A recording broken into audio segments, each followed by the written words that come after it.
Hello friends, ఈ రోజు మనం మాట్లాడుకోబోయేది ఒక స్పెషల్ సినిమా గురించి. మన భారతదేశం తరపున 98వ అకాడమీ అవార్డ్స్ ఆస్కర్స్ కి అధికారికంగా ఎంపికైన సినిమా హోమ్ బౌండ్. నీరజ్ గోవాన్ దర్శకత్వంలో తెరకెక్కిన ఈ చిత్రం ఎలా ఉంటుందో మన ఊరి కుర్రాల ఆశలు, కష్టాలు, కళలతో నిండిపోయేలా ఉంటుంది.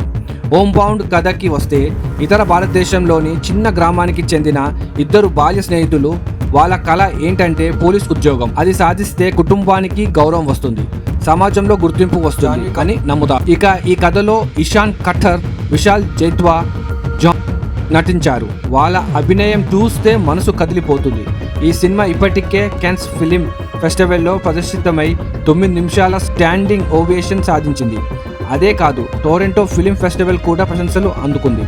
మనలో చాలా మందికి ఈ కథ దగ్గరగా అనిపిస్తుంది, ఎందుకంటే మన ఊళ్ళో కూడా చాలా మంది యువతి ఉద్యోగం కోసం, సమాజంలో గౌరవం కోసం ఎన్ని కష్టాలు పడతారో మనం చూస్తూనే ఉంటాం. హోమ్ బౌండ్ సినిమా కేవలం ఒక సినిమా కాదు, ఇది కష్టపడి సాధించిన కలల గాథ, గ్రామాల యువతి ఆశల ప్రతిబింబం. మరి ఈ సినిమా మన థియేటర్లోకి రాబోతుంది సెప్టెంబర్ 26 తారీఖున. ఇది హిందీ లాంగ్వేజ్లో థియేటర్లో వస్తుంది. ఇలాంటి సినిమాని మనం తప్పక థియేటర్లో చూసి ప్రోత్సహించాలి. మీరు ఈ సినిమా గురించి ఏమనుకుంటున్నారో? ఆస్కర్ రేస్లో హోమ్ బౌండ్ మన దేశానికి గౌరవం తెస్తుందా? మీ అభిప్రాయాన్ని కామెంట్స్లో రాయండి. వీడియో నచ్చితే లైక్ చేయండి, షేర్ చేయండి. ఇంకా ఇలాంటి సినిమా అప్డేట్స్ కోసం మా ఛానల్స్కి సబ్స్క్రైబ్ చేయండి.